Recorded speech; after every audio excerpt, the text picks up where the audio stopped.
الحمد للہ رب العالمین والصلاة والسلام علی اشرف الانبیاء والمرسلین اما بعد۔ سب سے پہلے تو یہ بات سمجھنا ہم سب کے لیے ضروری ہے کہ دین جو ہے دو جگہوں پر مسلمان کا اللہ پاک نے رکھا ہے۔ ایک دین کا محل مسجد ہے، لیکن مسجد کا دین بہت تھوڑا ہے۔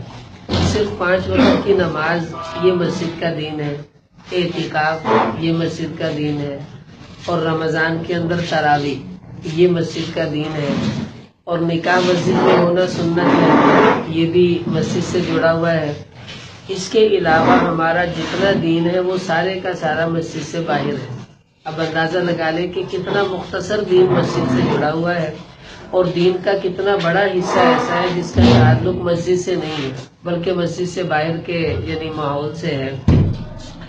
اب اس میں یہ ہے کہ مسجد میں رہنے والے لوگ تقریباً علماء، مسجد میں جو نماز پڑھاتے ہیں، امام ہیں، خادم ہیں، یہ چند لوگ ہیں جن کا تعلق ہر وقت مسجد سے جڑا ہوا ہے۔ مثلا ان میں سے اکثر ایسے ہیں جو کاروبار نہیں کرتے، بازار میں نہیں آتے کاروبار کے لیے، لیکن اس کے علاوہ امت کا سارا طبقہ ایسا ہے جو یا تو دفتر میں ہے یا دکانوں پہ ہیں، کہیں ملازمت کرتے ہیں یا کہیں اپنا کاروبار کر رہے ہیں۔ بھلے ریڈی والا ہو یا دفتر والا، سب کاروبار ہی کرتے ہیں۔ اللہ نے جس کو جس طرح سے رزق دینا ہے اس کا وقت متعین اور اس کا طریقہ بھی متعین ہے۔ اب دیکھیں، بہت سے لوگ تو یہ سمجھتے ہیں کہ جی ہم تو دنیا دار ہیں، دیندار تو جی آپ لوگ ہیں جو مسجدوں میں رہتے ہیں۔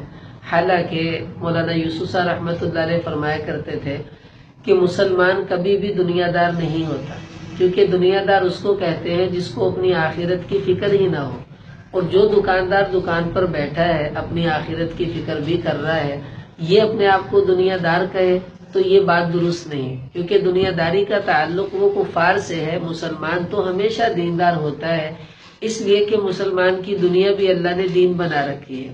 اب پہلے میں کچھ روایات عرض کرتا ہوں جس سے اندازہ یہ ہوگا کہ آپ لوگ جو یہاں دفتروں میں اور ان شعبوں میں کام کر رہے ہیں، آپ لوگوں کی کتنی اہمیت اللہ کے ہاں ہے، تاکہ ہمیں پتہ تو چلے کہ ہم بہت سے لوگ تو ایک ساتھی مجھے کہنے لگے کہ مولوی صاحب ہم تو آپ کو دیکھ دیکھ کے جلتے رہتے ہیں۔ میں نے کہا کیوں بھائی؟ کہنے لگا اس لیے جلتے ہیں، آپ سارا دن نیکیاں کرتے ہیں، ہم سارا دن دنیا کماتے ہیں۔ تو میں نے کہا بھائی یہ تو آپ کا اپنا ہی قصور ہے، آپ ہم سے پوچھ تو لیں۔ تو کہنے لگا جی کیا پوچھیں؟ میں نے کہا ہم آپ کو دیکھ دیکھ کے جلتے رہتے ہیں۔ کہتا جی وہ کیسے؟ میں نے کہا آپ دنیا بھی کماتے ہیں، آخرت بھی کماتے ہیں، تو ہم صرف دین ہی کماتے ہیں، ہماری تو دنیا بھی کمائی نہیں جا رہی اتنی۔ کہتا جی وہ کیسے؟ تو میں نے کہا اب سنیں، حضور صلی اللہ علیہ وسلم نے ارشاد فرمایا کہ ان کان خرج یسعی علی ولدہ الصغار، کہ جو آدمی اپنے چھوٹے بچوں کے کفالت کے لیے نکلا گھر سے کہ چلو دکان، دفتر، ریہڑی جو بھی کرنا ہے کہ میرے بچے ان کو پالنا ہے، اللہ کا حکم ہے، اب اس حکم کو پورا کرنے کے لیے نکلا، فرمایا فہو فی سبیل اللہ، 8 گھنٹے 10 گھنٹے جتنی دیر یہ دکان پر دفتر میں ہے، اس آدمی کو اتنا ثواب ملتا رہے گا جیسے کوئی آدمی اللہ کے راستے میں دین کی محنت کے لیے نکلا ہوا ہے۔ اب دیکھیں کتنی بڑی فضیلت۔ پھر فرمایا وَإِن كَانَ خَرَجَ عَلَى وَلَدَيْن كَبِيرَيْن، اگر اس کی اولاد نہیں ہے تو والدین ہیں، تو ان والدین کی اپنی خدمت ذمے لے کر ان کی کفالت کے لیے گھر سے نکلا ہے، فرمایا فَهُوَ فِي سَبِيلِ اللَّهِ، تو اس کو بھی اتنا ہی ثواب ملے گا جیسا کہ اللہ کے راستے میں نکلنے والے آدمی کو جو ہے وہ مل رہا ہوتا ہے۔ اور فرمایا وَإِن كَانَ خَرَجَ بِنَفْسِهِ، اور اگر والدین نہیں ہیں بلکہ خود اپنے ہی لیے کہ میں کسی سے مانگوں نہ بلکہ کما کے کھا لوں، تو فرمایا اس آدمی کو بھی اللہ کے راستے میں نکلنے کے برابر ہی ثواب ملتا ہے، اور یہ اللہ کے راستے میں شمار ہوگا۔ اب آپ جتنے وقت بھی یہاں بیٹھتے ہیں صبح سے شام تک، یوں سمجھ لیں آپ اللہ کے راستے میں ہیں، اور اللہ پاک کی طرف سے جو رحمتیں اور برکتیں ان لوگوں پر ہیں جو اللہ کے راستے میں ہیں، وہی ساری آپ پر ہے۔ کیوں کہ حلال کے لیے نکلنا یہ تو اللہ کا حکم پورا کرنا ہے۔ پھر ایک روایت میں آتا ہے کہ من بات کالن فی طلب الحلال، کہ جو آدمی ساری رات اس نے محنت کی حلال کمانے میں، جیسے یہ آپ کے چوکیدار ہیں اکثر راتوں کو بیچارے محنت کرتے ہیں، کتنی مشقت اور تھکاوٹ کا کام ہے، اور کچھ ایسے ہیں جو راتوں کو جاب کرتے ہیں، اپنا کام کرتے ہیں، تو پوری رات حلال کماتے کماتے یہ تھک گیا، تو حضور علیہ السلام نے فرمایا بات مغفور لہو، پوری رات حلال کمانے میں جب یہ تھکا ہے اسی رات اللہ نے اس کی مغفرت کر دی۔ اب اس کی مغفرت کا اعلان ہے اس رات میں جب یہ حلال کماتے ہوئے تھکا۔ اب آپ بتائیں ہمارے لیے اتنا نہیں ہے جتنا ان طبقے والوں کے لیے ہے۔ پھر حضور علیہ السلام نے فرمایا کہ من بات عیین، کہ جو آدمی سارا دن محنت مزدوری کرتے کرتے شام کو تھک گیا۔ اب دکان سے جب آپ لوگ اٹھتے ہیں تو ظاہر ہے کمر بھی دکھ رہی ہے، کندھے بھی کھچے ہوئے ہیں، سر بھی دکھ رہا ہے سارا دن کام کر کر کے۔ اب تھکا ہارا یہ اپنے گھر پہنچتا ہے لیکن حلال کمانے میں تھکا ہے، تو حضور علیہ السلام نے فرمایا کہ واللہ سبحانہ وتعالی عنہ راضٍ، جو بندہ حلال کمانے میں تھک گیا اس کے تھکتے ہی اللہ پاک اپنی رضا کا اعلان اس کے لیے کر دیتے ہیں۔ اب دیکھیں کسی مسلمان کو اللہ کی رضا نصیب ہو اور اس کی مغفرت ہو جائے، یہ کتنی بڑی سعادت ہے، اور یہ یہاں بیٹھے آپ حضرات کو مفت میں مل رہی ہے تھکنے کی وجہ سے۔ پھر حضور صلی اللہ علیہ وسلم نے ایک صحابی حضرت سعد رضی اللہ عنہ یہ حاضر ہوئے، آپ صلی اللہ علیہ وسلم سے سلام لیا تو ان کے ہاتھ بڑے سخت تھے، مزدوری کرتے تھے۔ تو آپ علیہ السلام نے پوچھا سعد اتنے تیرے سخت ہاتھ؟ تو کہنے لگے یا رسول اللہ میرے بچے ہیں تو ان کو کھلانا بھی ہے، تو کمائی کرنے کے لیے سارا دن میں کدال چلاتا ہوں، مزدوری کرتا ہوں، تو میرے ہاتھ کام کر کر کے سخت ہو گئے۔ حضور علیہ السلام نے ان کے ہاتھ پکڑے اور ان کو بوسہ دیا، چوما، اور فرمایا اے سعد جو ہاتھ حلال کمانے میں استعمال ہو، بھلے قلم چلائے بھلے کدال چلائے لیکن حلال کمانے میں استعمال ہو، فرمایا اللہ پاک ان ہاتھوں سے بڑی محبت کرتے ہیں۔ اب دیکھیں جیسے قرآن کو تھامنے والے ہاتھ اللہ کو محبوب ہیں، حلال میں استعمال ہونے والا ہاتھ بھی اللہ کو ویسے ہی محبوب ہے۔ اب یہ ہمارا دین ہے جو سارے کا سارا بازاروں سے اللہ پاک نے جوڑا ہے۔ پھر ایک حدیث میں آتا ہے آپ صلی اللہ علیہ وسلم نے ارشاد فرمایا کہ جو مسلمان حلال کمانے کے لیے اپنے گھر سے نکلتا ہے اور جب آ کر وہ اپنے اڈے پر بیٹھتا ہے، اب یہاں بیٹھ کر اس نے کرنا کیا ہے؟ دیکھیں کتنی آسان جنت اللہ پاک نے ان بازار والے لوگوں کے لیے، آپ حضرات کے لیے رکھ دی ہے۔ سب سے آسان جنت آپ لوگوں کے لیے ہے۔ وہ کیسے؟ حضور علیہ السلام نے فرمایا اللہ قیامت میں اعلان کریں گے کہ این الذین لا تلہیہم تجارۃ ولا بیع عن ذکر اللہ واقام الصلاۃ، کہ کہاں ہے وہ تاجر، کہاں ہے وہ دفتر والے، کہاں ہے وہ ریڑھی والے کہ جن کو ان کے کام، ان کی تجارت نماز پڑھنے سے نہیں روکتی تھی۔ کام بھی کر رہے ہیں، نماز بھی پڑھ رہے ہیں، کھڑے ہو جاؤ۔ فرمایا یقومون وہم قلیل، تھوڑے سے لوگ کھڑے ہوں گے کیونکہ تھوڑے پڑھ رہے ہوتے ہیں۔ جب یہ کھڑے ہوں گے اللہ پاک فرمائیں گے تم لوگ بغیر حساب جنت میں داخل ہو جاؤ، تم سے میں نے حساب نہیں لینا۔ کیوں کہ اتنی مصروفیت سے نکل کر جب پیشانی میرے سامنے تم نے ٹیک دی، بس مجھے پتا چل گیا تم میرے ہی ہو، یہی تمہارا امتحان تھا۔ اب دیکھیں کتنی آسان جنت ہے دکاندار کے لیے، دفتر والے کے لیے، کہ صرف یہاں بیٹھ کر نماز پڑھتا رہے اور اللہ پاک کی طرف سے جنت کا اعلان اس کے لیے ہے۔ اب دیکھیں اب ہم لوگ تاجر ہیں، جیسا کہ اب مسجد میں امام نماز پڑھاتا ہے اس میں کچھ صفات ہونی چاہیے۔ اب اگر امام صاحب جو ہے شریعت کے مطابق نہیں چل رہے تو سب نمازی کہیں گے جی ہم اس کے پیچھے نماز نہیں پڑھتے، کیوں کہ یہ خود تو شریعت پہ چلتا نہیں ہے، ہمیں کیسے چلائے گا، اس کو مسجد سے نکالتے ہیں۔ اسی طرح جب ہم لوگ یہاں دفتروں میں آ کر کام کر رہے ہیں تو اللہ کے نبی صلی اللہ علیہ وسلم نے جیسے امام کی صفات بتائی ہیں، ایسے ہی اچھے مسلمان تاجر کی بھی کچھ صفات ہیں جو حضور علیہ السلام نے بتائی۔ اب اگر ہم ان صفات کو لے کر یہاں بیٹھیں گے تو ہمارا سارے کا سارا بیٹھنا اللہ کے ہاں عبادت شمار ہوگا، اور یقیناً قیامت والے دن ہمیں وہ فضائل ملیں گے جو حضور علیہ السلام نے بتلائے۔ مثلا آپ صلی اللہ علیہ وسلم نے ارشاد فرمایا کہ اول من يدخل الجنہ، سارے لوگ میدان حشر میں جمع ہیں، سب سے پہلے جنت میں داخلے کے لیے اللہ کس گروہ کو کھڑا کریں گے کہ تم جنت میں چلے جاؤ؟ حضور صلی اللہ علیہ وسلم نے فرمایا التاجر الصدوق، کہ وہ دفتر والا، وہ تاجر، وہ ریہڑی والا جو سچ بولتا ہو اور جھوٹ سے اپنے آپ کو بچا لے۔ اللہ کے نبی نے فرمایا سب سے پہلے جنت میں اللہ اس کو داخل کرے گا۔ ہم لوگ ابھی کھڑے ہوں گے کہ اب دیکھیں گے، دکان ایک ساتھی مجھے کہنے لگا کہ مولوی صاحب اسی تے تاڑے پیچھے جنت سے جانا۔ میں نے کہا بھائی اسی تاڑے پیچھے جنت سے جانا۔ کہتے جی وہ کیسے؟ میں نے کہا بھی جو تاجر سچ بولتا ہے سب سے پہلے وہ جنت میں جائے گا، اسی تھے پیچھے پیچھے جاؤں گے اگر آپ سچ بولتے رہے۔ تو اب یہ پہلی صفت مسلمان تاجر اور مسلمان ملازم کی ہونی چاہیے کہ وہ اپنے معاملات میں سچ کا اہتمام کرے، جھوٹ سے اپنے آپ کو بچا لے۔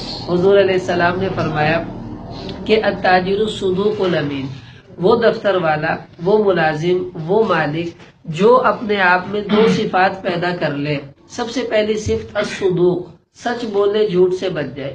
دوسرا الامین، امانت داری سے کام کرے، دھوکے اور خیانت سے بچا لے۔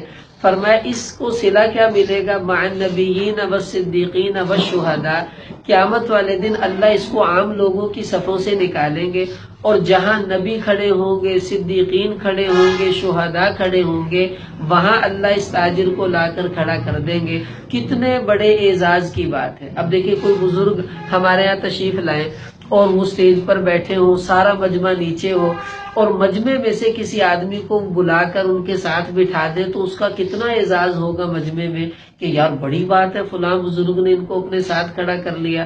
تو اب جہاں انبیاء علیہ السلام کھڑے ہوں اور ہمارے پاک پیغمبر صلی اللہ علیہ وسلم کھڑے ہوں، وہیں آپ حضرات کو بلا کر اللہ کھڑا کر دے تو اس سے بڑا کیا اعزاز ہوگا ہمارے لیے۔ اب ان دو صفات کو اپنانا۔ پہلی صفت کیا ہے؟ سچ بولنا۔ دیکھیں مسلمان کی سب سے بڑی پہچان، حضور علیہ السلام سے پوچھا گیا یا رسول اللہ ایکون المؤمن جبانا، کیا مومن بزدل ہو سکتا ہے، ڈرپوک ہو سکتا ہے؟ حضور علیہ السلام نے فرمایا ہاں ہو سکتا ہے، کیوں؟ انسان ہے، ڈر بھی جاتا ہے، کوئی ایسی بات نہیں۔ پھر پوچھا گیا ایکون المؤمن بخیلا، کہ اللہ کے رسول کیا مسلمان کنجوس ہو سکتا ہے؟ تو حضور علیہ السلام نے فرمایا ہاں ہو سکتا ہے، کیوں؟ ممکن ہے، انسان میں لالچ آ جاتی ہے، انسان ہے۔ پھر پوچھا گیا ایکون المؤمن کاذبا، اے اللہ کے رسول کیا مسلمان جھوٹا بھی ہو سکتا ہے؟ تو آپ صلی اللہ علیہ وسلم نے فرمایا لا، نہیں، مسلمان جھوٹا نہیں ہو سکتا، کیونکہ اسلام اور جھوٹ یہ دو چیزیں کبھی جمع نہیں ہو سکتی۔ اب مسلمان تاجر بھی کبھی جھوٹا نہیں ہو سکتا، ساری دنیا جھوٹ بولے سو بولے، لیکن مسلمان تاجر جھوٹا نہیں۔ آج اللہ رحم کرے، ہماری یعنی دین کی محنت کی کمی کا نتیجہ ہے، ہمارے استاد محترم کینیڈا تشریف لے گئے تو ایک دن بتانے لگے، ہم بیٹھے ہوئے تھے، کہنے لگے وہاں ایک آدمی نے اس قصہ سنایا کہ یہاں ہمارے کینیڈا میں ایک مسلمان اور عیسائی نے مل کے کام شروع کیا۔ اس عیسائی نے مسلمان کو دے دیا دھوکہ اور اس کا پیسہ دبا لیا۔ پرائے دیش میں کون سنتا ہے کسی کی؟ وہ بیچارہ بڑی اس نے کوشش کی لیکن اس نے اس کے پیسے نہیں دیے۔ تو کسی نے کہہ دیا کہ یہ لوگ اپنے پادریوں کی بات بہت مانتے ہیں، آپ ان کے کسی پادری سے سفارش کرواؤ۔ وہ چلا گیا، ایک پادری سے ملا، اس کو ساری بات بتائی، اس نے ایک چھوٹا سا رقہ لکھ کے دے دیا اور کہنے لگا آپ نے پڑھنا نہیں ہے، آپ کے پیسے مل جائیں گے۔ کہتے میں لے کے چلا گیا، میں نے اس کو دیا، اس نے پڑھا، کہنے لگا میں ابھی آتا ہوں۔ گیا تو وہ چیک کاٹ کے مجھے اس نے کہا یہ لو اپنے پیسے کیش کروا لو۔ میں نے کہا یار اتنی میں نے تیری منتیں کر لی، آخر اس میں کیا لکھا ہوا ہے جو تو نے مجھے دے دیے؟ تو کہنے لگا پڑھنا ہے تو پڑھ لو۔ کہتے جب میں نے پڑھا تو اس پہ لکھا ہوا تھا پادری کی طرف سے کہ مجھے بہت افسوس ہوا، لگتا ہے آپ مسلمان ہو گئے، یہ لکھا ہوا تھا۔ یعنی اس کا مطلب یہ تھا کہ یہ دھوکے دینا تو مسلمان کا کام ہے اور یہ جھوٹ بولنا تو مسلمان کا کام ہے، مجھے لگتا ہے تو بھی مسلمان ہو گیا ہے۔ حالانکہ مسلمان کی پہچان اللہ کے نبی یہ بتا رہے یہ سچا ہوتا ہے، یہ جھوٹا نہیں ہوتا۔ اب سچائی مسلمان کی اتنی بڑی صفت ہے جس پر اللہ نے فرمایا الصدق ینجی والکذب یہلک، کہ سچ ہمیشہ نجات دلاتا ہے اور جھوٹ آدمی کو ہمیشہ برباد کرتا ہے، آج نہیں تو کل اس کا حشر اپنی آنکھوں سے دیکھ لیتا ہے۔ حسن بصری رحمت اللہ علیہ، انہوں نے کوئی فتویٰ دیا، بادشاہ ناراض ہو گیا، وہ ان کے پیچھے آدمی لگا دیے، پولیس والے ان کو پکڑنے کے لیے آئے، یہ وہاں سے دوڑے، کوئی جگہ نہ ملی، اپنے ایک استاذ کے گھر گھس گئے، کہا استاد جی میرے پیچھے پولیس لگ گئی ہے، مجھے بچائیں۔ انہوں نے کہا کمرے میں گھس جا جلدی سے، اور اندر چلا گیا، انہوں نے باہر سے کنڈی لگا دی۔ تو پولیس والے آئے، کہنے لگے بھی یہاں حسن بصری آیا ہے؟ تو اندر وہ سن رہے تھے، تو استاد کہنے لگے جی آیا ہے۔ تو انہوں نے کہا کہاں ہے؟ کہنے لگے اندر کمرے میں ہے۔ حسن بصری کہنے لگے میں نے سوچا لے بھی ہے تو استاد نے اج مروا دیتا۔ کہتے انہوں نے کنڈا کھولا، میں استغفار میں لگ گیا، تو اندر دیکھا تو کہنے لگے کہاں ہے وہ؟ ہمیں تو کہیں نظر نہیں آ رہا۔ تو اللہ نے ان کی آنکھوں کے سامنے پردے ڈال دیے۔ تو انہوں نے کہا بھی آیا تھا اسی کمرے میں گیا ہے، اب آگے مجھے نہیں پتا، جو بات سچ ہے میں نے تمہیں کہہ دی۔ انہوں نے کہا اچھا چلو، تو انہیں پتہ نہیں غلط کہا سچ، بہرحال اندر تو کچھ نہیں ہے، وہ چلے گئے۔ بعد میں حسن بصری رحمت اللہ علیہ اندر سے نکل کے باہر آ گئے، کہنے لگے استاد جی یہ کیا ہوا؟ فرمانے لگے حسن آج سچ نے تجھے بھی بچا لیا، مجھے بھی بچا لیا۔ جھوٹ بول کے میں اپنے آپ کو برباد کرنا نہیں چاہتا تھا اور تجھے بچانا نہیں چاہتا تھا۔ کیوں؟ جھوٹ سے آدمی ایک دن بچتا ہے لیکن پھر ہمیشہ کے لیے برباد ہو جاتا ہے، تو اس لیے ہمارے سچ نے ہم دونوں کو بچا لیا۔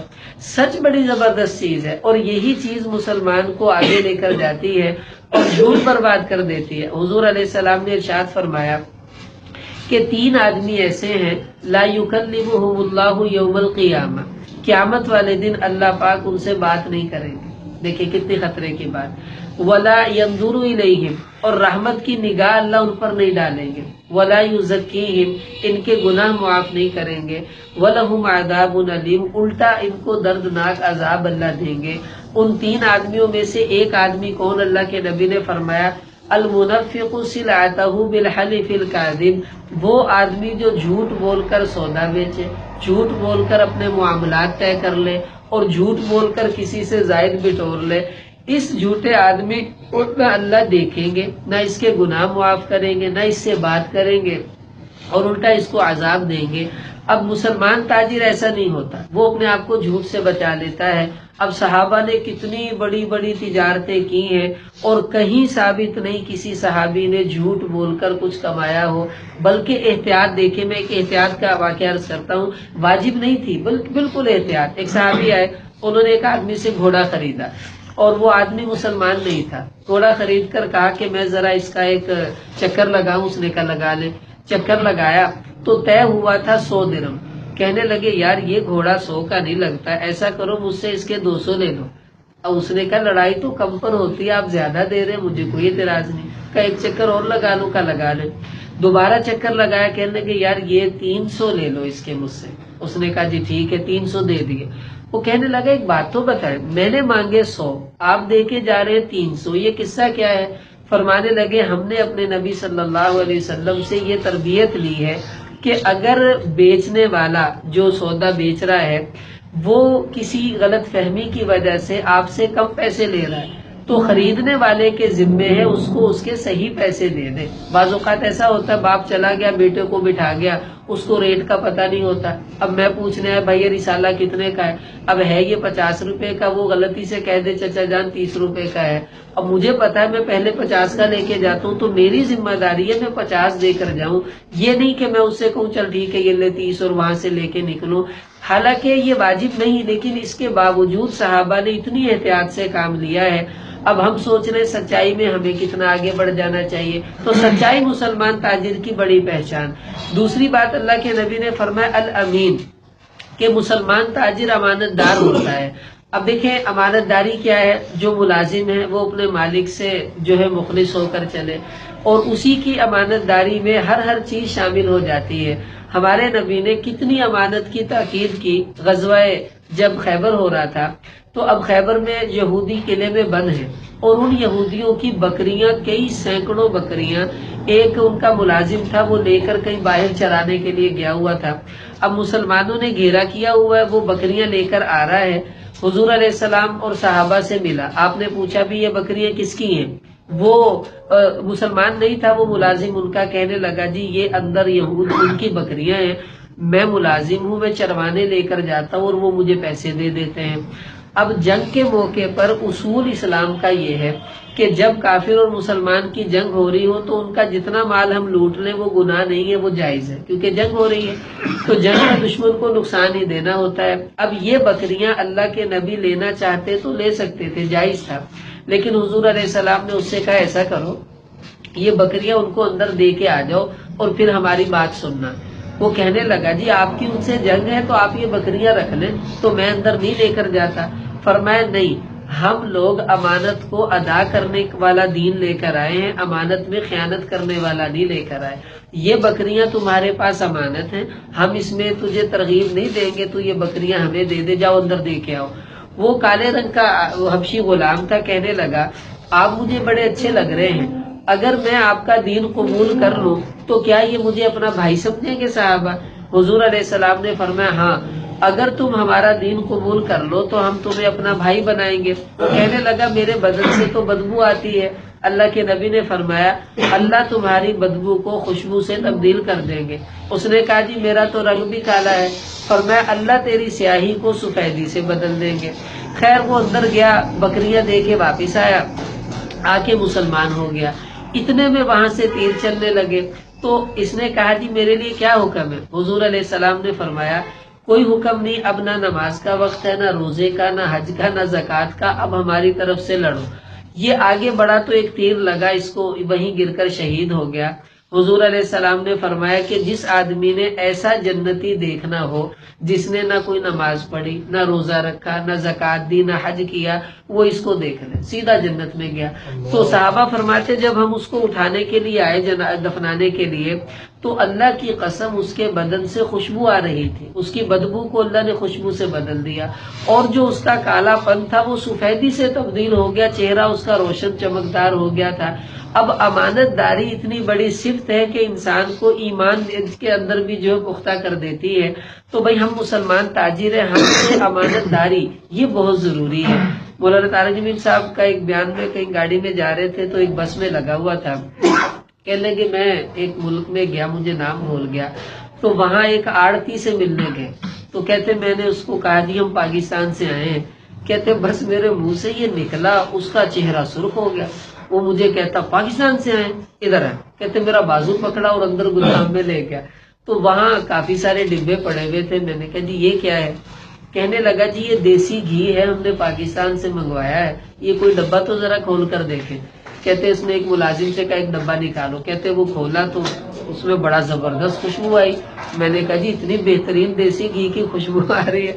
تو کہتے اس نے کہا انہوں الٹا کے دکھا، کہتے جب وہ الٹایا تو وہ اوپر گھی تھا تو نیچے اس کے نا پسے ہوئے آلو ڈالے ہوئے تھے وزن پورا کرنے کے لیے۔ تو وہ کہنے لگا اپنے ملک میں جاؤ اور وہاں جا کے دین کی محنت کرو، ہمیں سکھانے کے لیے نہ آؤ، ہمیں پتہ ہے دین کیا ہوتا ہے۔ وہ نہ کہتے میں بڑا شرمندہ ہوا کہ دیکھو اب یہ اگر امانت داری کی صفت مسلمان میں آ جائے تو پورا عالم اس مسلمان تاجر کی وجہ سے دین کی طرف متوجہ ہو جائے گا۔ صحابہ میں سے صرف 3 صحابہ یہ انڈونیشیا میں آئے تھے تجارت کے لیے، وہاں انہوں نے کاروبار کیا۔ اب لوگ دیکھ رہے ہیں کہ جھوٹ نہیں بولتے، لینے دینے میں امانت داری ہے اور پیسے وقت پر دیتے ہیں، وقت پہ لیتے ہیں، سارا کام جب انہوں نے دیکھا پورا انڈونیشیا ان 3 صحابہ کی برکت سے اسلام میں داخل ہوا ہے، اور یہ صرف تجارت کے لیے گئے تھے۔ تو یوں سمجھ لیں 3 تاجروں نے پورا ملک اسلام میں داخل کر لیا۔ اب ہم کتنے تاجر بیٹھے ہیں، دیکھ لیں ہم لوگ کتنا کام کر سکتے ہیں۔ اب بھئی ایک تو عرض یہ ہے کہ ہم اپنے اندر ان صفات کو پیدا کر لیں، یہ صفات مشکل نہیں ہے، اور صفات جب بھی آتی ہیں ماحول سے آیا کرتی ہیں۔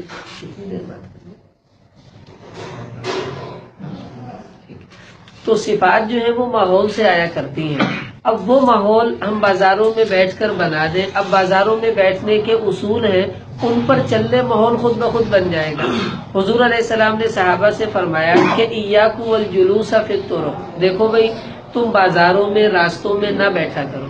صحابہ نے عرض کیا ما لنا بد یا رسول اللہ، اے اللہ کے رسول آپ کہہ رہے ہیں بازاروں میں نہ جائیں، ہم نے خریدنا ہے بیچنا ہے تو پھر وہاں کیا کریں گے اگر نہیں جائیں گے تو؟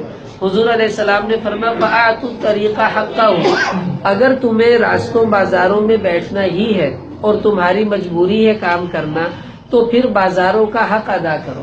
اب صحابہ نے پوچھا وما حق الطریق یا رسول اللہ، اے اللہ کے رسول یہ بازاروں کا حق ہے کیا جو ہمارے ذمے ہے اور ہم نے ادا کرنا ہے؟ تو اللہ کے نبی صلی اللہ علیہ وسلم نے چند عمل بتائے ہیں۔ یوں سمجھ لیں ہر مسلمان تاجر اور ملازم اور دکاندار کے ذمے کچھ کام لگے ہیں جو اس کو کرنے ہیں۔ وہ کیا ہیں؟ سب سے پہلا اللہ کے نبی نے فرمایا کہ رد السلام، کہ بازاروں میں بیٹھ کر آنے جانے والوں کو سلام کرو، سلام کو عام کرو۔ گاہک آتا ہے وہ آپ کو سلام کرتا ہے، بڑی اچھی بات ہے، اگر وہ سلام نہیں کرتا تو ہم آتے کہ السلام علیکم، جی بھائی کیا چاہیے، تو وہ یقیناً کہے گا وعلیکم السلام۔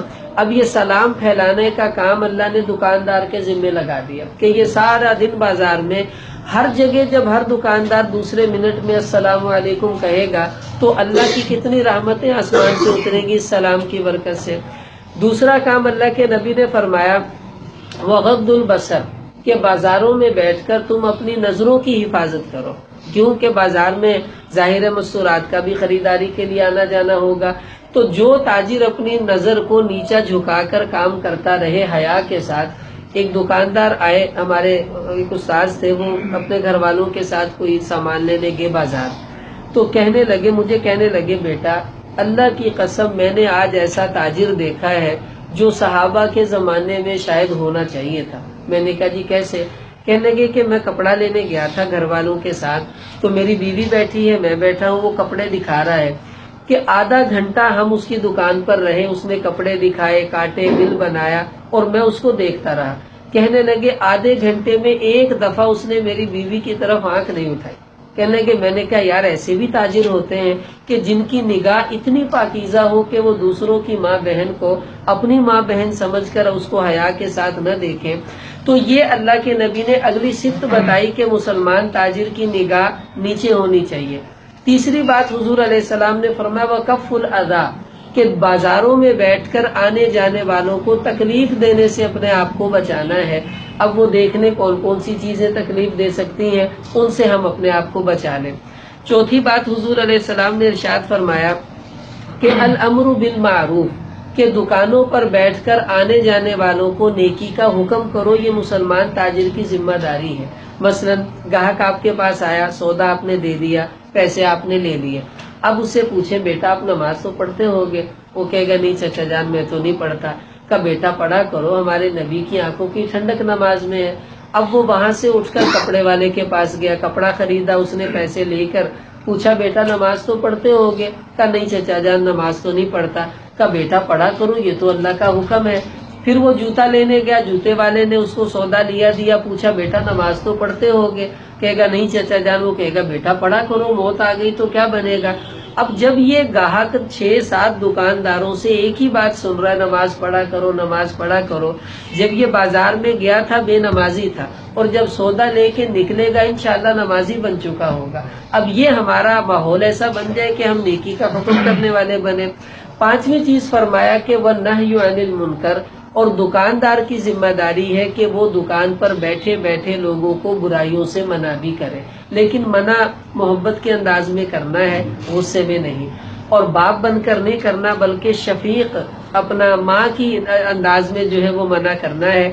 اب یہ کیسے ہم ان صفات کو لے لیں کہ ہماری نظر جھک جائے اور ہم لوگوں کو اچھی باتیں کہہ دیں، بری باتوں سے روک لیں، یہ چیزیں ماحول سے ہی آدمی سیکھ سکتا ہے۔ اس ماحول کو بنانے کے لیے جماعتیں اللہ کے راستے میں نکلتی رہتی ہیں، تو موقع نکال کر کبھی کبھی اللہ کے راستے میں ہمارا وقت بھی لگتے رہنا چاہیے۔ چلو جب تک نہ نکل سکے تو مرکز ہمارا بالکل پاس ہے، جمعرات کو وہاں شب جمعہ پر بیانات ہوتے ہیں، تو ہم تھوڑا وقت آگے پیچھے کر کے وہاں جا کر چلو ماحول میں بیٹھیں گے، اس کے اچھے اثرات مرتب ہوتے ہیں۔ اور آخری درخواست یہ ہے، حدیث میں آتا ہے کہ جن جگہوں پر قرآن پڑھا جائے، حدیث پڑھی جائے، یا کوئی دین کی بات ہو جیسے اب ہو رہی ہے، تو آسمان سے اللہ کی رحمت کے فرشتے ان جگہوں پر اترتے رہتے ہیں۔ اب اگر ہم چاہتے ہیں کہ ہماری دکانوں پر اللہ کی رحمت متوجہ ہو اور ہماری دکانوں پر اللہ پاک کی طرف سے خصوصی عنایات ہو، تو طے یہ کر لیں کہ روزانہ جب صبح آ کر دفتر کھولتے ہیں تو 2-4 آدمی ہوں جمع کریں، اور تھوڑا سا کوئی حضور علیہ السلام کی حدیث پڑھ دی، کوئی آپ علیہ السلام کا واقعہ پڑھ دیا، اور کوئی نہ کوئی دین کی بات کسی کتاب سے دیکھ کر پڑھ دے، ورنہ فضائل اعمال مل جاتی ہے برکت سے، اس کی تعلیم کروایا کریں۔ اب وہ تعلیم کا فائدہ یہ ہوگا کہ ایک تو سن کر ہمیں عمل کا شوق پیدا ہوگا، اور دوسرا ہماری دکان اللہ کی رحمتوں کا مرکز بن جائے گی۔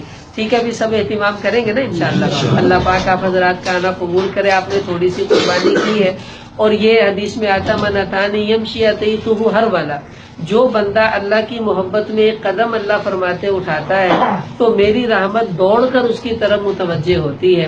تو یہ آپ کا آنا اللہ کی رحمت کے متوجہ ہونے کا ذریعہ بھی بن جائے گا، اور انشاءاللہ یہ جو باتیں ہم نے آپس میں مذاکرہ کیا ہے خود بھی ان پر عمل کرنے کی کوشش کرنی ہے، جو یہاں نہیں ہے ان کو بھائی بتائیں تاکہ وہ بھی ان پر عمل کرنے والے بن جائیں۔ اللہ پاک ہمیں عمل کی توفیق عطا فرمائے۔